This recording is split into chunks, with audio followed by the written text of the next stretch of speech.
Hello everyone, my name is Laser, and welcome to installment 1 of the Surgery Diaries.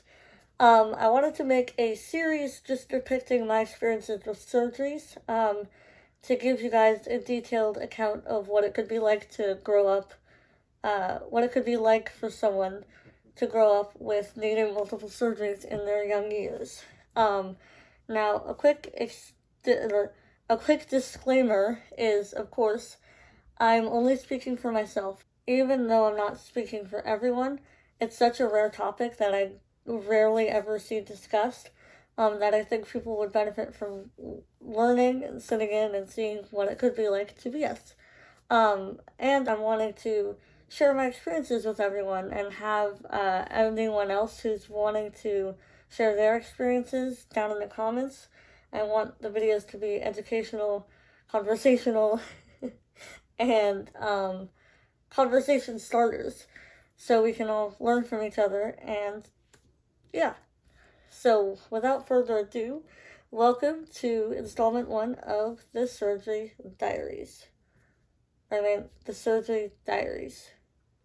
I don't know, I can't tell if the thing is mirrored or not. We'll figure that out in editing. So in order for you guys to have like the context of what the surgeries are that I'm getting, I think it's good to just have a quick overview of what my condition is. For those of you that don't know, it is called Goldenhar. I was born with a tiny ass jaw, okay? Almost non-existent on my left side and very small on my right side. And so throughout my whole life, I've been getting surgeries to kind of correct it, to help it grow out so I can talk and eat and breathe. And that's kind of where it's been like for now, or up until now. So that's pretty much all you need to know for this video regarding Goldenhar. But if you want to know more about what it is, more in depth at least, there's going to be a video on my channel a little later, describing my specific case of it, as well as how it can present in other people a little bit. So if you're interested, go click the link. And with that all out of the way, we can finally move into installment 1 of the Surgery Diaries. Alright.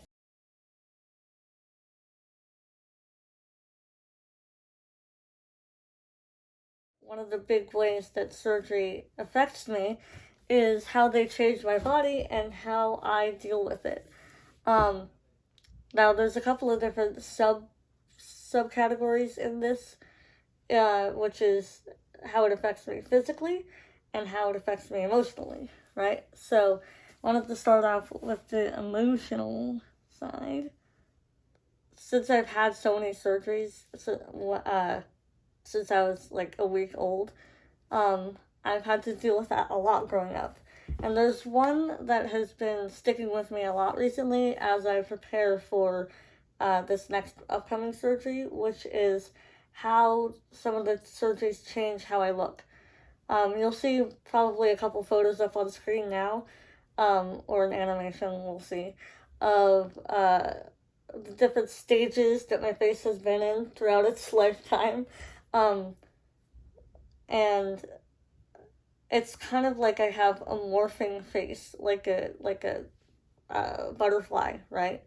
Where I have one stage, no jaw, and a second stage, gigantic jaw, because they had to do a surgery to grow the jaw out to where they think it will fit when I grow up with it.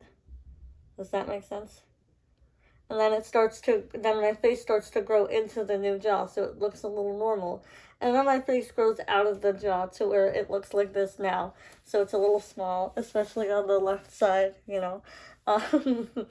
But with this upcoming surgery, it's going to be another round of my face changing again to where this is most likely going to be the final surgery when it comes to how it changes how I look, right? And honestly, growing up while looking different just in itself is a whole experience, because I have had quite a few, like, really negative experiences. I've talked about it before on TikTok, but as a lot of people know, if you're not considered conventionally attractive, or if you look different, if you're gay, I mean, kids will find literally anything to pick on you for, and mine was quite obvious. So I got picked on for the way I look, right? So since I've had those past experiences, there's an awareness I have that after this next upcoming surgery, I'll look more quote unquote conventionally attractive or symmetrical, which I know will stop the comments, like stop some of the comments I get regarding how I look or some of the judgment I get.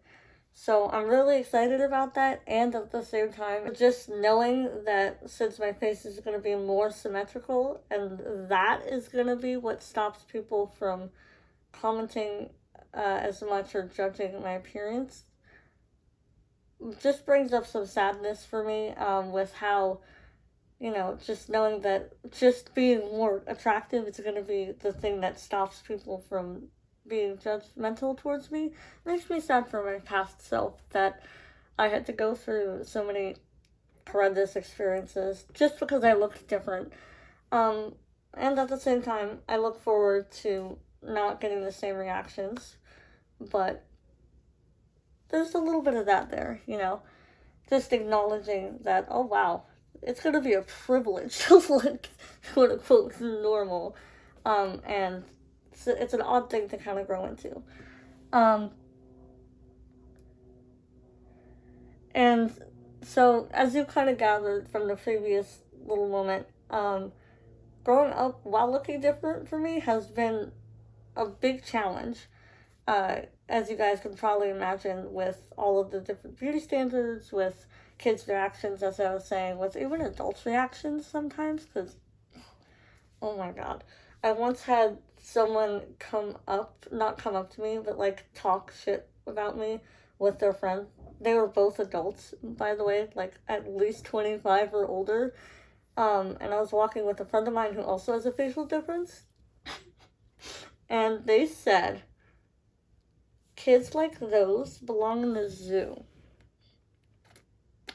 The zoo? Are you serious? So that's an example. I have many more where that came from. So just a little reminder, please be watchful with what you fucking say, because even those little offhand comments that you don't really think about affect people. Like, seriously, no shit. I had that in my head for many, many years.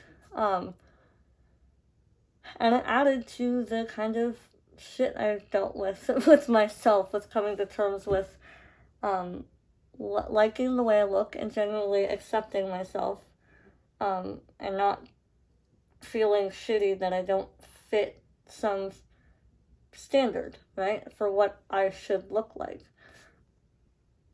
Like, especially when I was through the ages of, 8 to 15, because I was bullied starting at 8. At least that's when I first realized it. So really from ages 8 to 15, I was terrified of people's reactions of me, or people just in general, and I still have a little of it lingering, but not as much now. But I was just terrified of people's judgment of me, to the point where I would literally try to hide my face, right? And throughout those years, I did a ton of work on myself to try and really just come to terms with me looking different and accept myself and love myself for who I am, right? And so another aspect of the whole surgery thing is I just got used to looking different like a couple of years ago, and my face is gonna change again. And maybe it's a little bit of like the autism in me that doesn't like change, but holy hell, does that terrify me, because we have projections of what I will possibly look like, which is really great. I'm excited. But like the unknownness of it is a little bit like uh nail biting, nail biting worthy. So I'm just thinking about that a lot. So, I mean, it's a journey, right? And we don't really know what it'll look like until it's healed. But the way I've kind of grown into looking at it for myself is that I am a butterfly with 30 different chrysalising stages before I become my true final form. And we'll just have to wait and see what that final form looks like. So I'm happy that I'm able to at least like have a little bit of an idea of what it will look like based off of those images that the doctors put together of how it will look once the added bone is in there and the adjustments are made. So I'm excited for that. And the part that I'm really mostly excited about is the functionality that having the new jaw will bring me. I'm so excited about it. For example, as of now, I have only one tooth on the top and one tooth on the bottom that come together when I eat. So basically, I have a lot of teeth, right? But with the way my jaw is right now, I have a severe upper bite and an overbite, sorry. And my teeth are kind of like crooked a little bit. So there's only one place right here that comes together. So I eat a lot slower than everyone else around me. I have a harder time talking because my mouth is a lot smaller than the average person's. And breathing is also a little bit of a difficulty, still due to the smaller mouth. Because my tongue does not have the same amount of room that everyone else's does. Not everyone else's, but, you know, the average person's, right? It doesn't have enough room in my mouth, so when I go to sleep, it goes to the back of my throat and causes my sleep apnea. So I really hope that with this next upcoming surgery that I will no longer need a CPAP. Please, please. I'm hoping so much. Oh God. And I'm so excited for that. I can't even describe.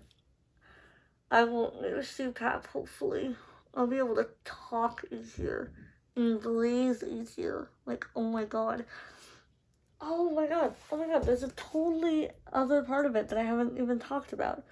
It's, I can kind of customize my face, like in this upcoming surgery. Which is like, huh? What? um, which is a totally new lens for me to look at it as in the sense that my surgeon was highly recommending that I see if there is any small modification that I wanted to add on to the functional part of the surgery, since it's already going to be in there and it would prevent me from needing another surgery in the future for it. To see if I wanted to do stuff that would make me look even more quote-unquote normal.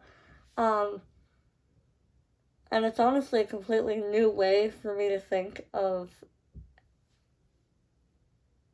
having surgeries. I know that cosmetic surgeries are a thing, but I've never thought of it as like something that I could do or that I even would want to do. And at this point, I honestly don't even know if I would add anything. The only thing I've even thought of is like a tiny bit of fat here because my eye socket is so small that just the whole side of my face is a little bit smaller. So that aspect is completely like a totally new thing for me. And part of me preparing myself for the next surgery is going to be looking around and seeing if there's like a certain angle of the jaw that I would like, or filling for the cheeks, because I don't have a whole lot of filling here. I don't have a lot of cheek in here. It's kind of just very bony. And it's also really interesting because I'm also exploring my gender identity right now. And I could change the way my face looks like, if I would want to do a more, I guess, androgynous facial features, although I think I genuinely do have a kind of androgynous face, but, like, that would all be options to me, which is a totally, like, completely new set of possibilities for me that I never even was thinking about. So, that's another aspect of the change for me, right? It's like, oh my god, I have access to this. I feel so lucky, and, like, do I even want to utilize it? But I'm so thankful that I even have the opportunity to. But I still don't know if I really would in the end.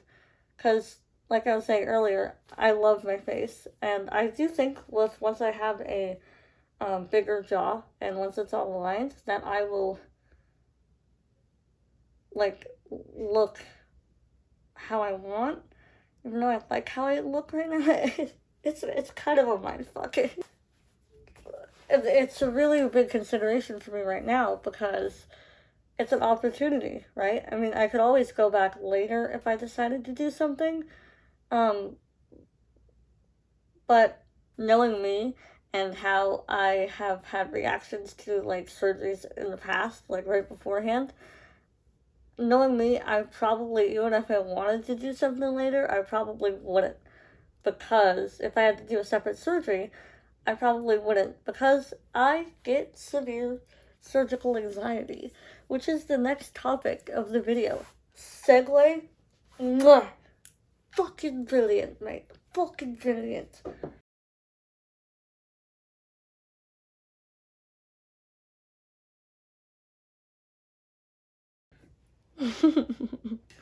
um, so, again, this may not be true for everyone, but at least for me, while having multiple surgeries in my life, that have granted me so much, and I'm very grateful for,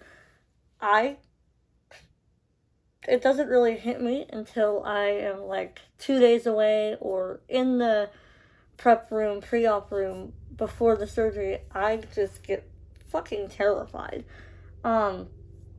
I honestly think it's a little bit of PTSD involved, but I don't really like to dwell on it a whole lot. But I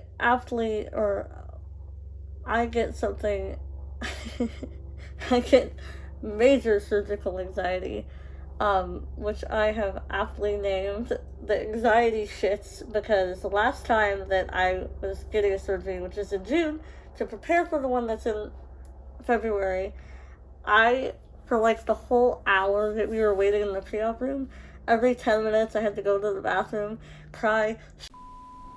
But, like, in all seriousness, people sometimes would assume that the more surgeries you get, the easier it is.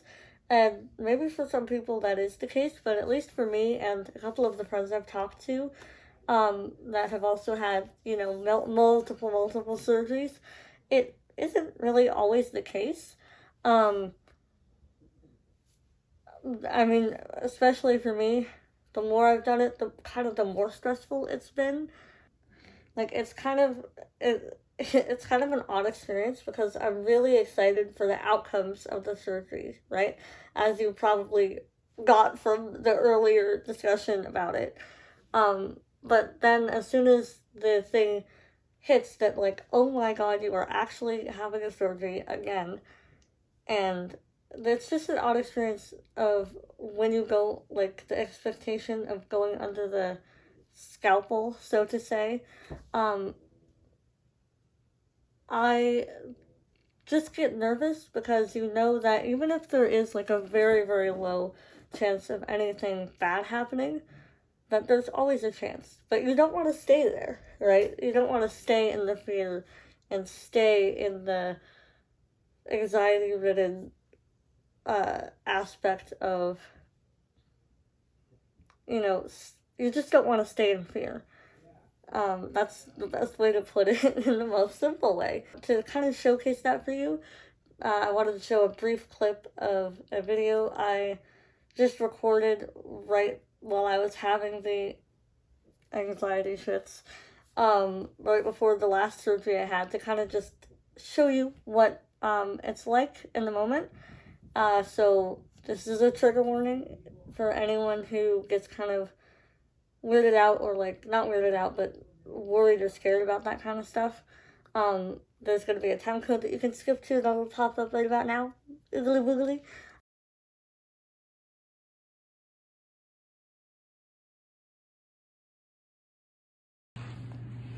Alright, I'm just about to go back for surgery, and I have the anxiety fits. Oh, Lord, I'm so terrified. But that is what happens every single time, so I'm happy that I'll be able to breathe better. Thank fuck for that.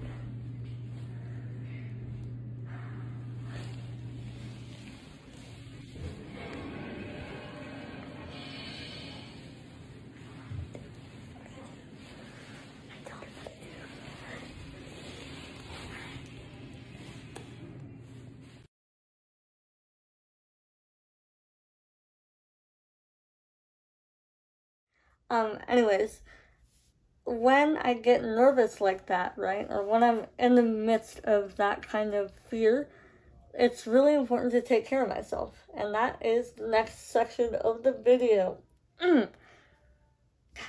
These fucking transitions. Oh, you're so good at it. You're so good at it. Editing me will be like, thank you.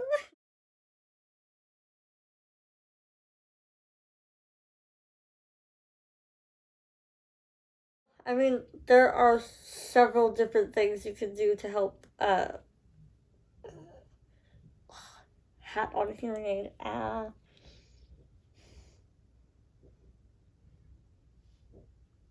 Okay, good. We're good. Sometimes when you have a hearing aid like I do, wearing hats sucks because you get feedback, which is really uncomfortable.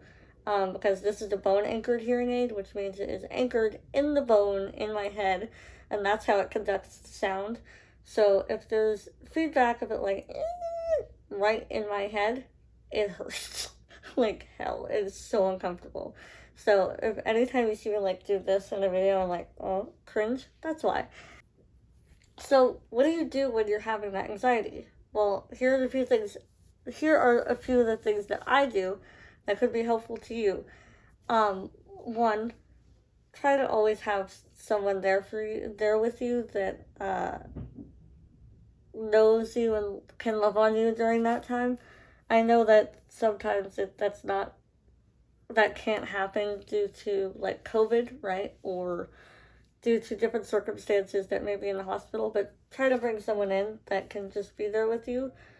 A big one is just try to focus on the outcomes of whatever the surgery will be, right? Whether it be for me, being able to talk, eat, and breathe easier. Oh, I go for that fear any day of the week if it means that I will have an easier life than I do now. And so when I'm in that kind of fear, that's what I try to focus on the most. Because you just got to keep your eye on the goal, and eventually, before you know it, you'll be at the end of the road and have all of the benefits that you're hoping to achieve from the surgery or the treatment or whatever it is. Whether it be removing a tumor, right, that could be cancerous, like getting it before the cancer spreads or something like that. There's always a positive, and I try to find the positive no matter how scared you might be, because focusing on the positive will ease your mind a bit, right? Another thing I do is try to build the environment in a way that is helpful to me, like makes it more comfortable for me. For example, I have a comfort blanket that comes with me towards, at the appointment that I've had ever since I was a kid. Or if you have like any sensory issues, like for me, I fucking hate paper wristbands that they give you at the hospital, which is weird because I have this on all the time. But it's just a sensory thing for me. I've been able to just tell that to my doctors and ask them if they can wait until after I'm asleep to put the wristband on. Because when I'm like really nervous and stuff, that just only adds to the short circuiting happening. So that, and just knowing what works for you and trying to build that, and just share also just open and honestly with your doctors. a lot of, like, most doctors really want to help, right? They are there for you. And sometimes I know there are also a ton of experiences that people have had that are negative with doctors. I had a little bit of that with the last surgery I had, with new people, like, I think not med students, but new practitioners that aren't really used to dealing with patients with specific needs. So some of you may have a harder time getting that relationship with your doctor. And if that's the case, I send my love out to you, because I know that could be really difficult and kind of a scary thing sometimes. And also, if it's possible, which, again, I know the American healthcare system, God help us all, try to get a different doctor that you really feel knows you and wants to care for you the best way possible. Because if you feel safer with a doctor, chances are that you're going to get better care and it's going to go easier for you, right, in the end. So those are my tips. And then also, oh wait, I can't not mention, I've had, with all the surgeries I've had countless more appointments for my jaw, for my eye, for my ear, for my for my V2, for my back. There are so many other appointments I've had, and pre-op appointments that lead to surgeries and stuff, and there can be a little bit of anxiety that comes up there. So another way that my family has kind of dealt with that is to Oreo sandwich the appointment between something fun, appointment, and then something fun at the end. And that's been a way that we've kind of stayed in good spirits while dealing with a whole lot of medical stuff. And it's called the Oreo sandwich approach. So, for example, for me, I really like ice cream. Or, like, maybe we play a game before we go, right? It's like the first cookie. The cream is the appointment. It's like if it was a cream. The cream is the appointment, and then the bottom cookie is something fun after. And something that's really fun for me is ice cream. And there's this really fucking lovely ice cream place called Molly Moon's. If you live in the Seattle area, please go there. It is so good. You will not regret it. But that is one of the main ways I celebrate after an appointment, is getting ice cream. And so if any of you guys want to try that out, let me know how it goes. And maybe you guys have like maybe you guys have different ways that you manage yourself, like before an upcoming surgery, or you keep it as fun as it can for you, right? Sometimes this stuff can be a little nerve-wracking if it's bad news, or stressful, or just a lot to manage on top of everything else that's going on in your life. But what are some of the ways that you guys do that at home? I'd love to hear it. Maybe I'll add that into my routine. But yeah.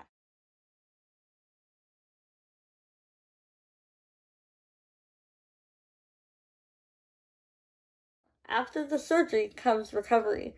And recovery, of course, may look very different for everyone, depending on what kind of surgery you're getting, of course, and how your body reacts to it. But one of the biggest things that is very important, please listen very carefully, is don't overdo yourself. Please. You will save yourself a trip to the hospital if something happens. And you may decide, whatever, it's fine. I don't need to listen to that. I know myself. You may know yourself, but you probably don't know yourself while your body's recovering from a big operation. And this is something I had to pay super close attention to when I was young, and even now. So if you're a kid and watching this, don't overdo yourself, okay? Your later self will thank you for not having to go to get another surgery or go back to the hospital unnecessarily to fix something that was broken. But, like, even, please just be very careful, go slow, because even sometimes doing things that don't necessarily break the guidelines of what your doctor put in place, right, for how to best take care of your body, even doing some stuff that's not pushing that boundary will sometimes hurt, like, really badly. You may think it's, I may try to go pick up my dog, my wonderful little dog, who's only 10 pounds, by the way, pertinent to the story, because after my last surgery, I was not allowed to pick up things over 10 pounds, right? So I tried to push it, and I picked her up, tried to pick her up, put her on my lap, and then I instantly regretted for the next 2 days, I instantly regretted my decision as my body was screaming at me for being a bonehead. Any of you guys who have had anything that has to do with ribs, that whether they've been broken or reset or something that has to do with them, you guys know how much rib shit hurts, okay? Like, even laughing for me after that last surgery was a pain in the rib for like 2 weeks after. Yep, it's sad, I know. It's, how could this happen to me? I made my mistakes, got nowhere to run, but life goes on as I'm fading away. I have to sing it, otherwise it might get copyright claimed. If you try to stretch up to reach a cup on the top shelf, no. Immediate pain. Try to laugh at a meme that you think is funny, no. Instant regret. Try to pick up your dog that you love so much just to give her a snuggle, no. Pain for the next 3 days. It's really serious. Please don't overdo yourself. And then also it's really important to take care of yourself in the sense of being kind to yourself, asking for help where you need it, because trust me, some surgeries afterwards, you're going to need help for a few days to a few weeks, depending on the procedure. Whether that be like stockpiling ahead of time, having friends help bring you meals or whatnot. It's just really important to take it slow, be kind to yourself, be patient, watch a shitload of shows, do whatever you like to do that's not running around. I'm watching you 10-year-olds, okay? Because I was you, alright? Please save yourself a trip to the hospital. Anyways, I've said it a lot, but it's very true.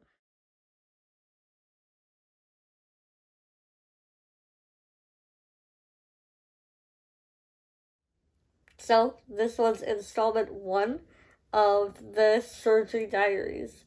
I'm super excited for this next upcoming surgery. It's going to be kind of a big, like, completion of a cycle for me in my life, because it's most likely the final big surgery that's super necessary medically to help my life improve, I'm so happy and really grateful and thankful for it, for the opportunity to have it.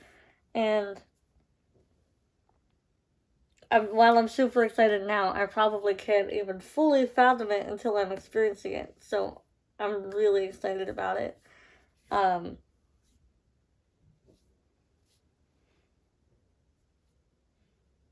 Yeah, I mean, it's a big it's a big feeling of finishing a chapter, a grand feeling of finishing a chapter of my life thus far. So I'm really excited about it. And with that, we come to an end of installment 1 of the Surgery Diaries. I really appreciate you guys tuning in. I hope you learned something, if you were here to learn something, or maybe if you're related to something, just let me know anything in the comments. I'd be really happy to converse with you for a little bit. And thank you very much for watching installment 1 of the Surgery Diaries.